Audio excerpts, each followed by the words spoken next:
Hi, my name is Dave Andrews. Today I'm going to show you how to restore deleted MP3 files on a memory card. Let's go to our computer. And I have a memory card plugged in. It's a little USB drive. And it's showing up as drive K here. Now, I'm going to show you just for demonstrational purposes. I have a made-to-love.mp3 file here. And before I delete it, I'm going to tell you the program that you're going to need to restore it. It's called Restoration. And if you go to your web browser, this is a free program, by the way.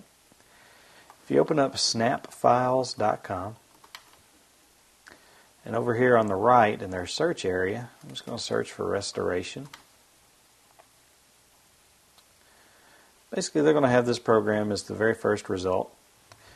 And we're going to click on download to download and install that program. I've already got it installed right here. So I'm going to go ahead and delete that file off of my thumb drive. It's been permanently deleted.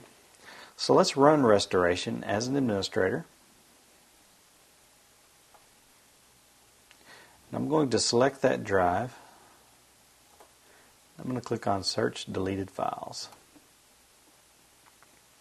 This is searching the entire drive, basically for all the files that have been deleted. And as you can see, there is made-to-love.mp3. And I can restore it by copying. If I click that button right there, I'm going to save it to my desktop. And it's basically restored that file. If I go to my desktop, there is the restored version of that file. My name is Dave Andrews, and I've just showed you how to restore deleted MP3 files from a memory card.